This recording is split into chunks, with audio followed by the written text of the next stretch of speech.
everyone. Welcome to episode 322 of This is Whole Life. And Ken's looking a little dejected today, and I think I know why. Tell me.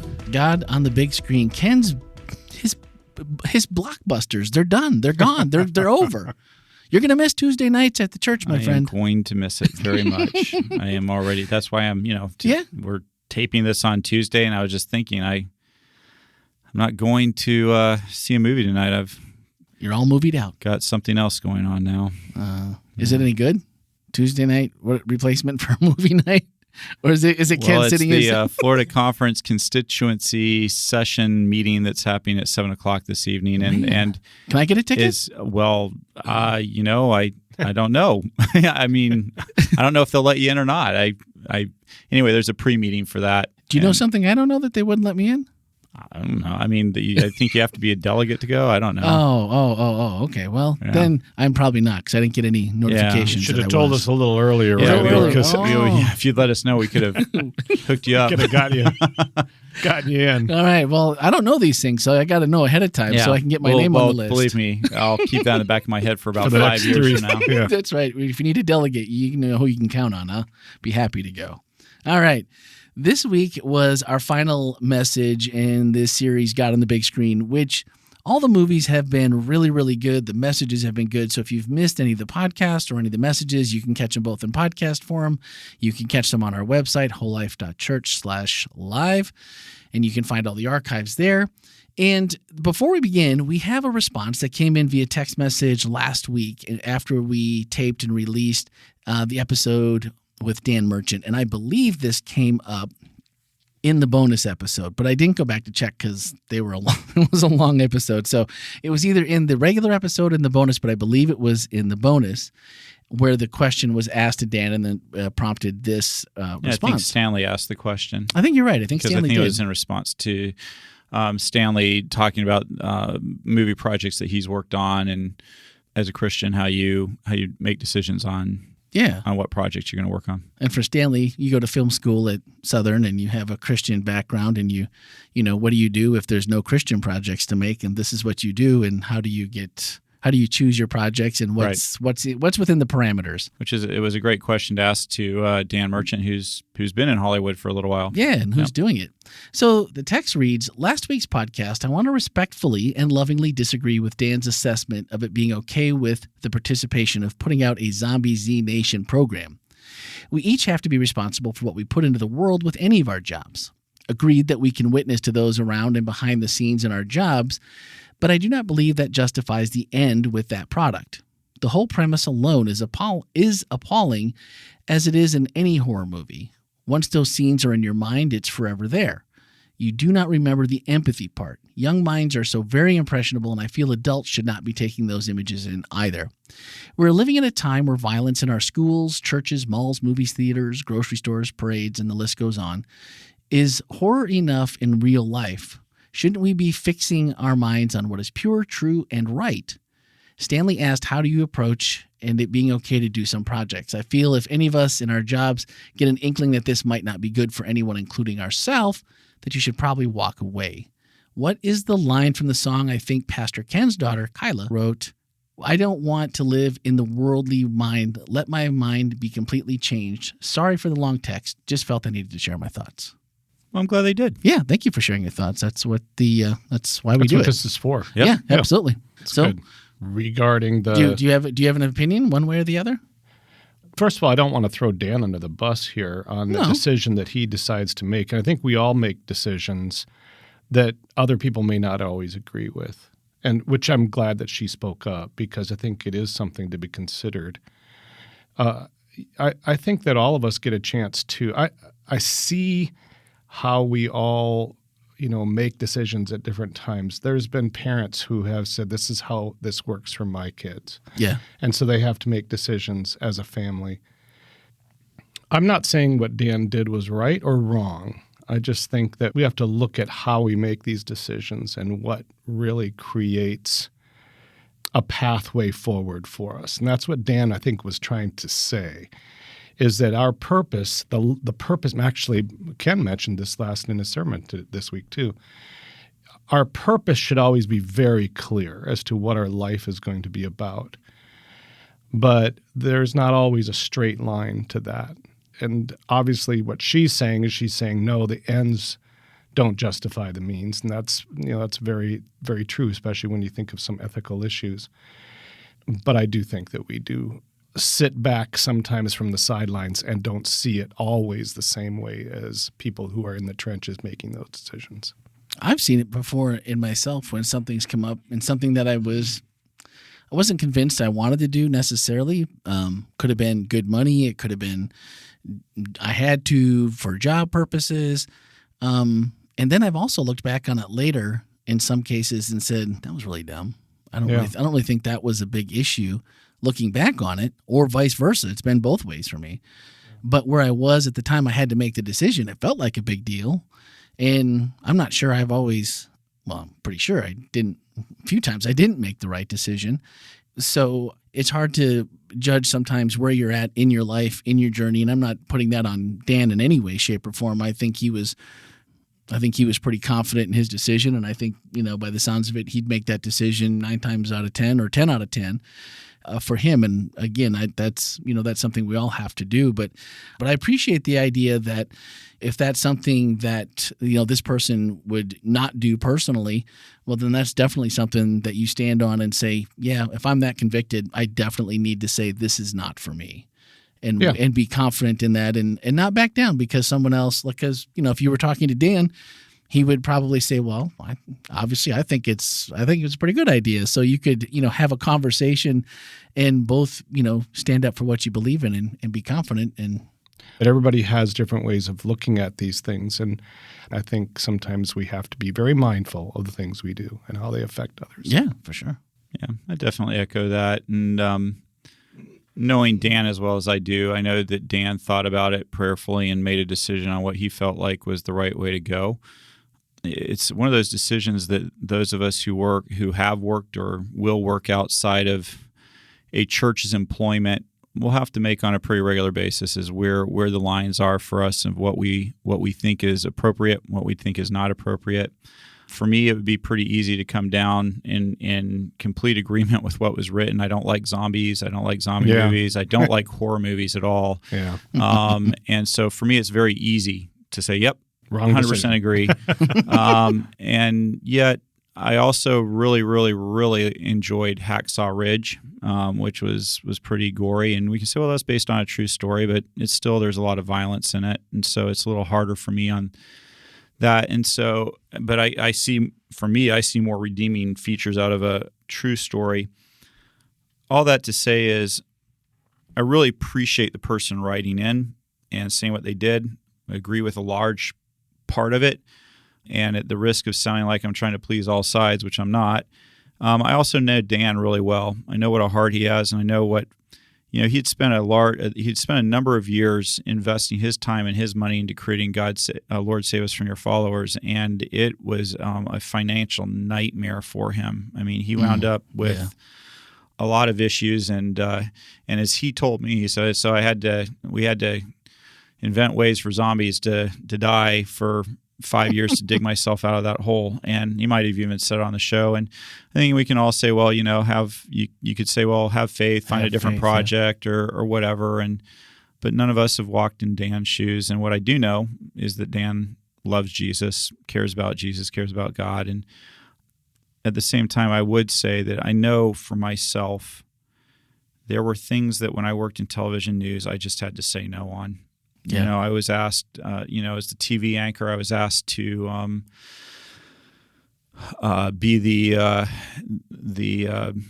what would you say, the MC for some MMA fights that were happening on the island. It was something I chose to decline doing, even though it was extra revenue and extra whatever, because for me, it didn't fit with what I felt like I wanted to be promoting as a Christian.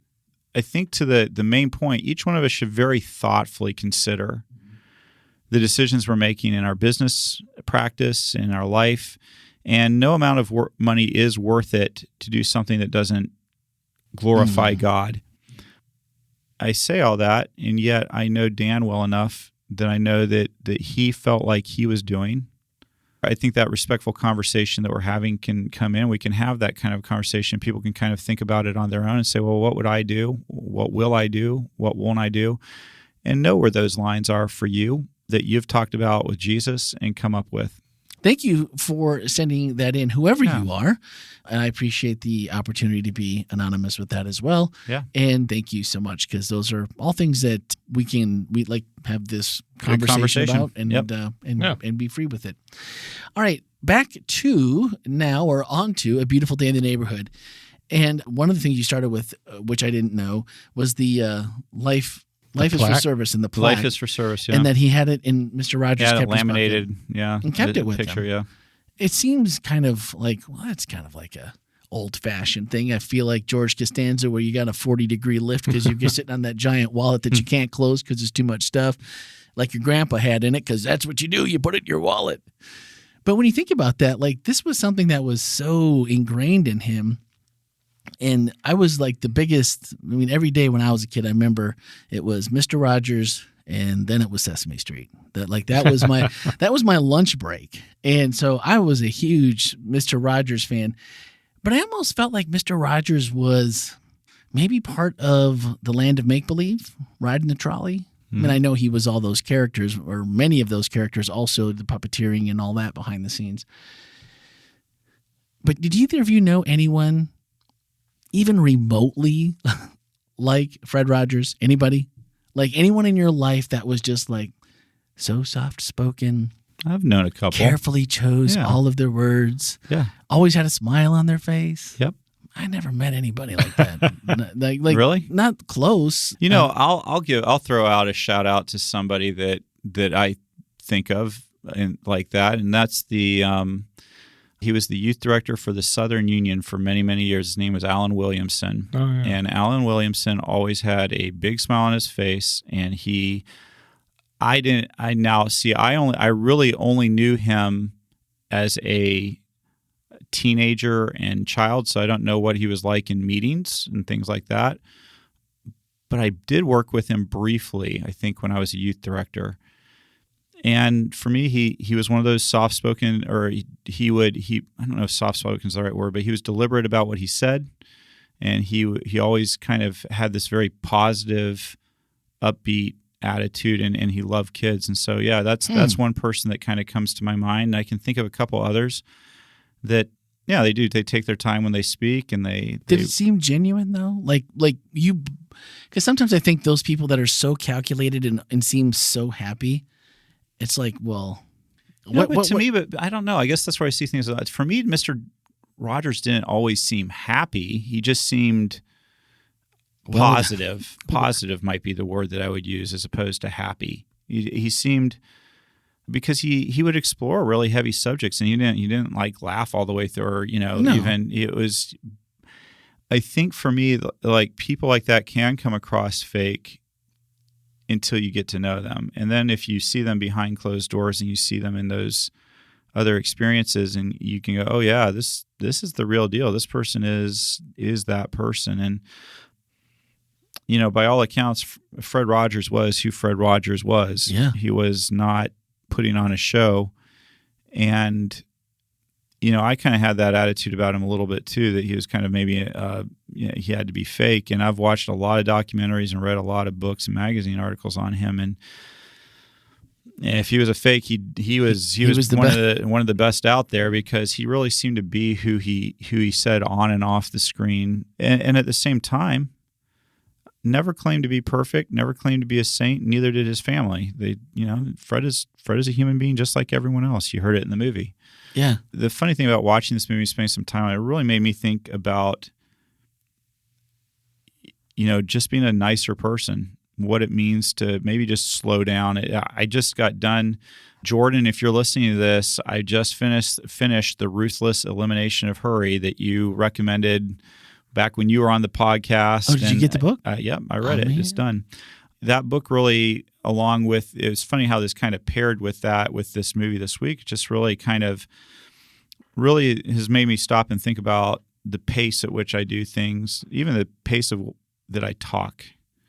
And I think that when you think about one of the reasons why Mr. Rogers maybe spoke a little bit more slowly is that if you speak more slowly, you can be a little bit more deliberate and precise with the way you speak. When you talk That's fair. the way that I do, it's kind of stream of consciousness at times, and that can be problematic. So, so I really do. I really respect that aspect of Fred Rogers, and I think it'd be nice if the world had more kindness in it, more thoughtfulness. I think early on, Ken, I think he realized how, when speaking with children, there was a cadence and there was a tone that worked. And so he probably developed, his wife said, he practices this. But I also think that we put too much weight on the way a person might talk or express himself or herself as meaning that's authentic. And I think that the behavior piece is missed. And you're right. You watch somebody on television, you don't know them behind the screen. You don't know them, what they're really like. But Fred, we learned who he was really like behind the scenes, his behaviors, his purpose, his reason for doing things. So I think it would be hard. I would be hard pressed to say that Fred was not authentic. He would be much more authentic than most. So a little sidebar. After reading the book, are you supposed to read the book slow? Because you finished that pretty quick. I didn't know if there was any rules. Come on, why are you picking on me like that? It's been at least 4 weeks. That's plenty. That's plenty of time for a book. Come on, that's now. Awesome. Come on now. All right. Jokes aside, probably the thing I picked out of the message that I liked the most and maybe struggle with the most is you said in the movie both Vogel and Mr. Rogers believe their lives are for service, and yet you take two different views of what service is, with air quotes here. Vogel's like, look, I got to find out every last detail. I got to strip it down to the bare minimum, find out, what happened, who did what and how'd they do it and when they do it. And Mr. Rogers was just show the truth in that, he was flawed like everybody else, but man, weren't we all worth something more than a lot of times what others would say about us? And probably most important about what we thought about ourselves. He would talk about talking to yourself and how you're a good person and all those little things he would throw in there that you, as a kid, you didn't even realize he was doing. You thought it felt good, and it was. And that made me think about when we look at things just high level. What should I do today? I can pray a prayer. I can talk to God on a superficial level, or do I really take the time and do I really see the service that he wants out of my life? And of course, the answer is far too often it's not as good as what it should be or what I'd like it to be. But then walking that line of feeling confident in your love of God and in your relationship, no matter where you are, because everyone's in a different place, especially when you feel like you're kind of alone a little bit or you're struggling and you're looking for just some piece that just seems to fit right after all what you're trying to do, and you're trying to listen, you're trying to find, you're seeking, and you're just, you're waiting for the proverbial door to be open just a little bit and go, oh, yeah, that's the one right there. Something you can kind of hang your hat on and then go, wow.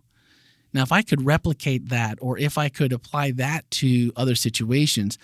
But sometimes it just seems like it's a lot of information. It's a lot of feelings. It's a lot of even people speaking into your life saying, man, you really have a talent here. Or I really liked what you said. And they find something out of it. And maybe that's what it's for. But sometimes it's just hard to know, why am I getting this information? And I'm not really sure what to do with it. And I feel like I'm Fred Flintstone sometimes. Before the car takes off, the feet go for quite a while before the car actually takes off. What makes the car take off? Time. Oh, that hurts. Yeah. And that's what I would just say. I think that it's like any other growing process. When I was, believe it or not, I was one of the shorter kids in my class when I was before maybe 6th or 7th grade. Was that that was the spurt? Yeah, it's somewhere like 7th or 8th, somewhere in there. You keep looking in the mirror wondering when you're going to grow. You eat your vegetables like you're supposed to, and you don't see any forward momentum. But sometimes it's just a matter of keeping on doing the things you're supposed to be doing and letting time take care of the rest of it. And I think that's where it's good just to be reflective and look back, not a week or a month, but look back 2 years, 3 years. Are you the same person you were then? Do you see some growth out of that? That's a much better representation of where growth is than looking in the mirror right now and saying, have I grown in the last minute? No, you haven't, but you're in the process. And so if you're doing all those things, as you're taking that information in, as you're asking God to help transform you, make a better person, I think it's helpful to do annual checkups on yourself, but I think it's also helpful not to spend too much time looking in the mirror. Yeah. I think sometimes our goals for ourselves, I'm not saying we shouldn't have, and I think that they're really good, but I think sometimes we look at the time that it takes by looking at it from the standpoint of how come I'm not where I want to be. Yeah, that's true. As opposed to what difference for good, or what difference for something that was challenging, or what difference for something that I think was beneficial to someone else maybe. What did I do in the meantime? And I think that we are so caught up in how we look or how we're going to come out of this that we fail to realize that we have got a purpose right there in the meantime, so to speak, where we can truly make a difference. And my wife always tells me about her growing up, it was always guilt. It was always about guilt. Yeah. If you don't, you're not going to measure up. And, we put shame. Shame follows right away, And God, I don't think ever uses those two motivations. So I think he always uses conviction. And he helps us see, hey, look, first of all, I still love you, even though you're not where you want to be. I still love you. And by the way, it's not about you. I've put you here for another reason besides just bettering yourself. And we get so caught up in navel gazing that we forget why we're really here. So I think that's fair, though, because I think we end up also just not, like you said, not seeing those little things, but also realizing that it doesn't matter how bad we want it or how bad we think we should be at whatever pace, even as excited as we might be and some good things may have happened in our relationship with God. And you think, well, I always equate it now to Emily, where usually it's every couple months where all of a sudden you're just like, why isn't this sticking? We're doing everything. You're in multiple therapies. Everyone's telling you to do this, that, and the other thing, and it's going to work. And, we're the professionals, and you're just like, I don't see it. Like, this isn't working. And then all of a sudden you get this breakthrough, and you're just like, yes. And now that's the new benchmark, but it's slow. And then you're just like, no, I don't want this. I want the microwave version. I want this done faster. But right. If you look back, and I'm sure if Vogel would be honest and look back over the time he had with Fred Rogers and how long that relationship went to the change in him, it's a lot the same way. Well, it is. It's a tricky thing because when you read a book or watch a movie, it all takes place in a very condensed period of time. Right. And even though you know that time is passing, only 90 minutes passed for you, or depending on how long it takes you to read the day, or the book, 4 weeks or or a week or a day or whatever.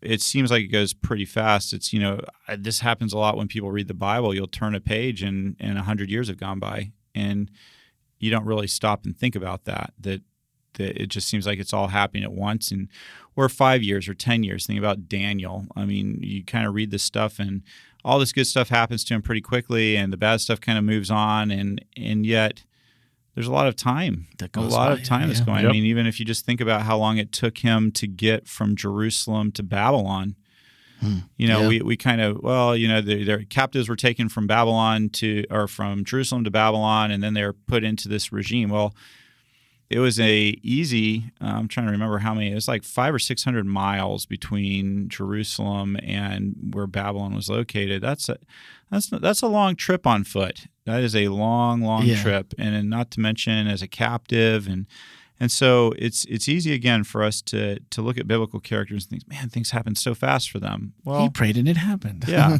it doesn't happen that fast in the Bible, even if you read it carefully. And I think we need to be careful of being a microwave society where we want God to work on speed, at light speed on us. And there are times where God does do that, but there's also times where God takes decades to work on us. I think, think about how quickly the chapters in the Bible in Genesis go by between when Moses kills the Egyptian and when God speaks to him at the burning bush. It's like, well, that's like 10 verses or something. I mean, a chapter, and it's you're there, and it's like, oh, but it was 40 years. Yeah.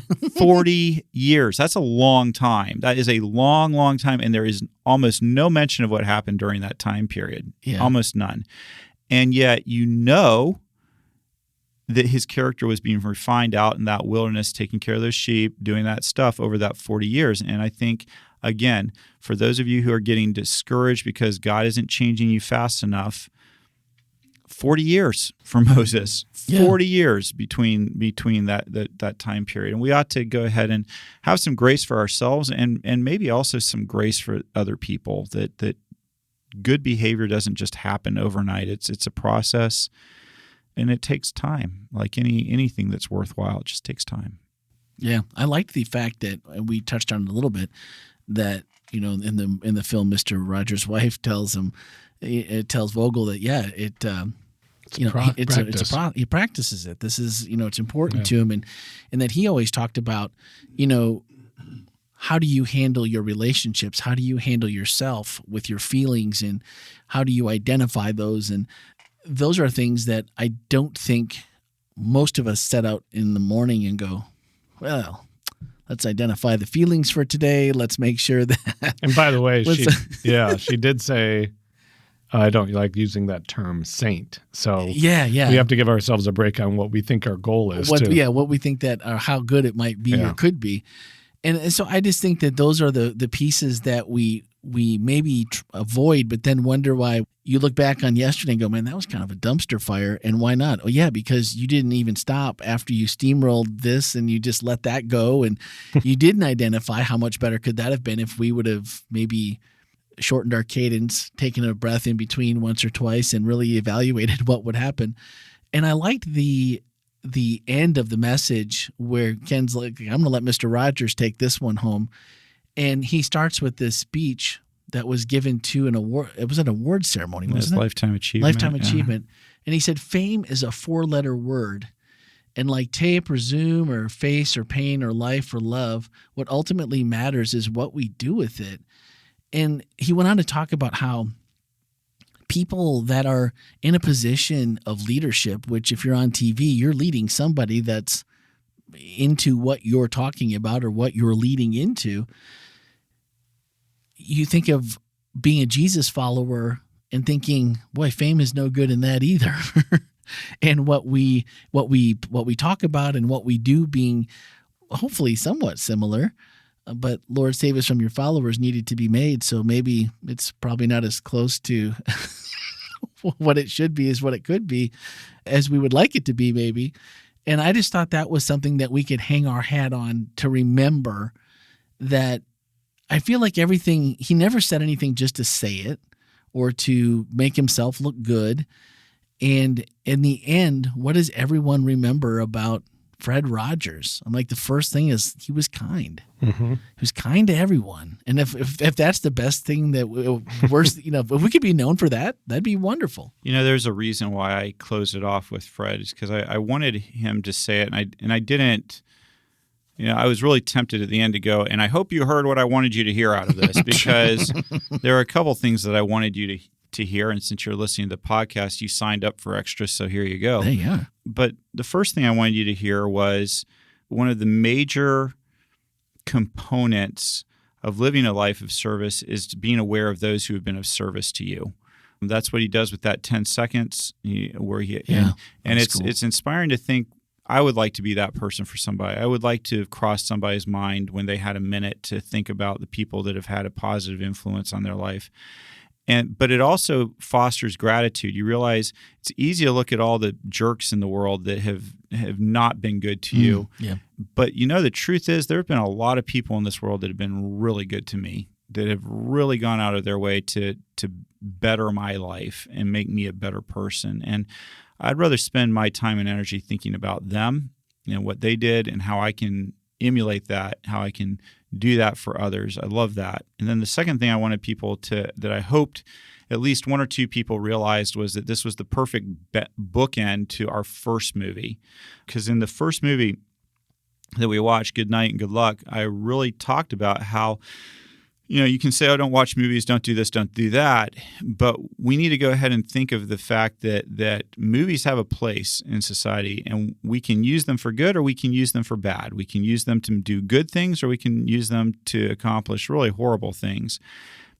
We can watch them thoughtlessly, or we can ask ourselves, what's the message Hollywood's trying to send me in this? And I thought Mr. Rogers very well summed that, bookended it with those of us who in television have a responsibility to use it. And it's not just people in television, it's those of us who consume it too. We have a responsibility. We can bemoan the fact that certain shows get made, that certain movies get made, but the reason they get made is because they make money.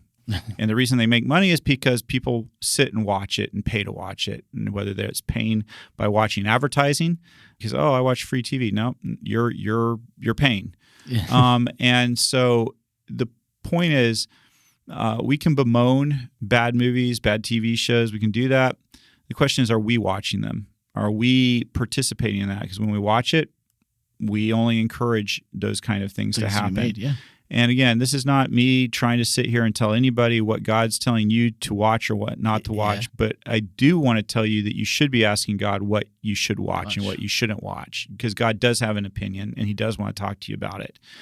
And as you watch these things, what is your purpose? Is it to grow, to be a better human being, to follow Jesus, or is it just to be entertained for 45 minutes or an hour, hour and a half, 2 hours, whatever the case may be? And so I really love the way that Fred finished that sermon off, because to me he said it in such a better way than I could ever say it, and I hope people caught that.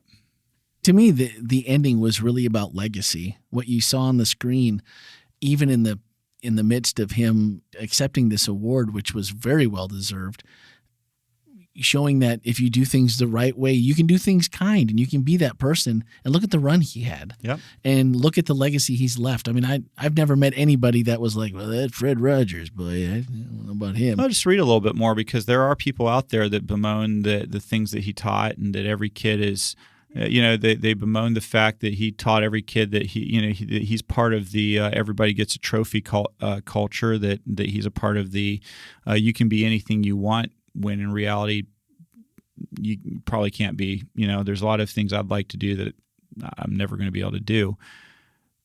Fred wasn't perfect, and that's one of the things that I think we ought to all just kind of celebrate for a minute.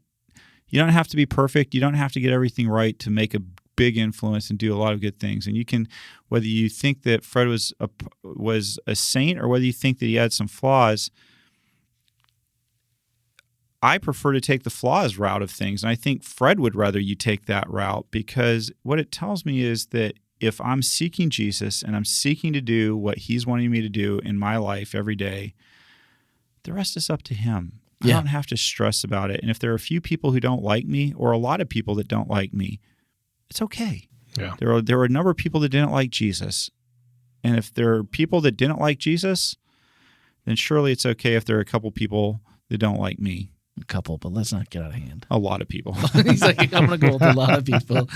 As long as it's for the right reasons, right? Yeah. As long as I'd rather be disliked for trying to do the right thing than being disliked for and failing at it, or not doing it perfectly, than be disliked for being a jerk and just for genuinely doing the wrong thing, or just sitting back and doing nothing and say, well, taking no chances. He was just so authentic as to who, you always felt like what you saw is what you get. And to me, that's one of the most important things in life, really, is just being who you are and try not to be anybody that you're not. And hopefully that's the good, like in the Fred side, the mainly good that you see and that you do and you leave in this world. All right. We did have some questions we didn't get to. I believe there were, two of them. Jem asked, how can one be the supportive person, character, Christian in everyday life without becoming invisible even to yourself and then burning out? Well, I think that, again, authenticity matters. And I think that if you are trying so hard that you're getting yourself to the side of burnout, that's probably not authentic. And so I think authenticity is just a big deal. And if you sense yourself burning out, probably time to sit back and ask yourself why, what's going on. Priorities too. I wonder if she's, or who was this? Jem. I'm not sure if it's a male or female, but I wonder if they're speaking about doing things and not being recognized, because there just seems like I do and no, it doesn't seem to be appreciated. Yeah, I'm trying to be that person, but I don't see any. It doesn't seem to be. That could be creating any kind of noticeable validation or appreciation or affirmation of some place. And I think that's very important. Obviously you want to have someone somewhere, someplace that says what you're doing means something to me. And you can get burned out if you just feel like you're on your own here and doing it. So that's a really good question. And I think probably if we're on that piece, then I do think it is important to understand your motivation for doing it in the first place. It's not for recognition. But there are times when, it is important for you to say, I think, my wife, and I think people who do things all the time, she will speak up, or other people will speak up to me and say, hey, am I doing what I should be doing? Am I doing what you want me to do? Or does this matter to you? I think it's important to make those checks from time to time. Well, I know that people that tend to be good listeners, and they tend not to be the fixers maybe so much, where people will come back because they didn't try to fix them, but they listened, they were empathetic, they gave of their time, they went out of their way to be kind and to offer themselves as a friend, and often those are just like, oh man, that was great, thanks. Yeah. And it doesn't always feel like, wow, like what you did really changed the course of maybe just my day, but maybe it made a bigger impact. And I know have been not very good about going back and telling people that have made big impacts in even small situations, like, hey, thanks a lot for that, because that really not only made that better, but that's leaked over and into other areas. And I think that may be too, if you never feel like you're validated, except for the next time they need someone to talk to without fixing them, I think that can be a real thing. But I also think too, if you find yourself in that situation, then also look around and see people who are doing things for you and make sure you're doing that. Make sure we don't. That can be too. All right. Well, we have one more. Anonymous asked, if someone is toxic, is it okay to pray for them but not have an ongoing relationship with them? Yes. Yes. Yeah, I would agree. Toxic relationships need to be separated at all. Sometimes the only little asterisk I would put on that is be sure you're not slapping that label on people without a lot of prayer for yourself first. The issue that we run into with this is that if we run away from every toxic relationship in our life, we're going to spend a lot of time running. And there are people that if we give them honest feedback, changes can occur. And there are people that if we give honest feedback, we're going to get beaten up worse. And so just be careful about that label when you slap it on somebody, and make sure it's not an excuse to not allow them to ever change, because we're changed through relationship. People get changed because they're in relationship, not because they're outside of it. I think that's sort of the mantra of our podcast, is that everything has a bit of a I'm going to make a disclaimer here, or I'm going to. Is that Ken's mantra or the podcast? I don't know if it's, but we all have it depends. So let's figure this out. Yeah. This one I've always gone with long time ago in a galaxy far, far away, in a TV show that still exists in your local Hope TV channel, satellite dish network. We interviewed Dick Tibbetts. His book, Forgive to Live. Yeah. And on set that day, I'll never forget it. I was on the next show. We used to tape 4 or 5 in an afternoon. And he said, part of it is always be forgiving, no matter how hard it is. He said you and God have to find that way for you to forgive that person and the crime, whatever it was, done against you. But it doesn't mean you have to invite them over for dinner. It doesn't mean you have to hang out anymore. It doesn't mean that you have to be friends. But also, just like Ken said, you still have to allow at some point, if that person wants to, and he's like, no one can tell you what that amount of time is without knowing all the details, but at a time that seems okay, if they want to come back and speak, he's like, you're doing then yourself a disservice by not allowing them back into your life at least enough to say, maybe it's I need to say I'm sorry. Maybe it's I would respect if you don't want to be friends still and we just need to stay apart. But, maybe they're trying to make amends and maybe a relationship could be patched and redone and you could enjoy what you once did. Maybe, obviously, you can't take words back, but you could still repair things. And I always thought that was a really good way to look at it was, get yourself right with God and forgive, truly forgive. And do that for you so that you can be healthy. Let that person do what they need to do and work with God in their way. And maybe if it comes to pass, it could work again. And if not, well, that's you've freed yourself and you've done what you needed to do. And I always thought that was really good counsel for bad situations or bad, relationships that have a bad crinkle in them at some point. Well, healthy relationships are always formed with healthy boundaries. Yeah. So I think having an understanding of where, and by the way, toxicity in a relationship is a very subjective term. Yeah. Well. So it's very, very difficult for somebody to say, well, I don't get along with that person and that person is toxic to me. You got to weigh this and say, okay, maybe I'm the toxic person, So, you have to look at it. But I do agree that a lot of times Christianity means we need to love each other. That doesn't mean we all have to hold hands and be friends and walk alongside each other. Yeah. Excellent. All right. If there's anything we missed, something you'd like to add, we would be happy to read your comment next time. And you can send those to 407-965-1607 or podcast at WholeLife.church. But I feel like overall we got pretty good answers. I feel like we're, three guys you can at least between three angles, we ought to be able to find something in there that works. Our final thoughts are from Ken's message. And it wasn't Ken, it was Mr. Rogers. And really for Mr. Rogers, to me, it was really his end of that speech. If you want to go back and listen to that, either in our sister podcast, Speaking of Grace, swipe up and you can catch the ending.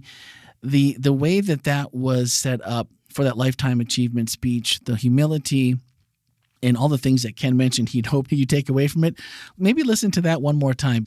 I've already watched that part a bunch of times because it really kind of caught my attention, and there's a lot in there if you just keep going through it. And each time, even on Saturday, watching it twice in person, new things came from it. And I think it's a good place to end for today.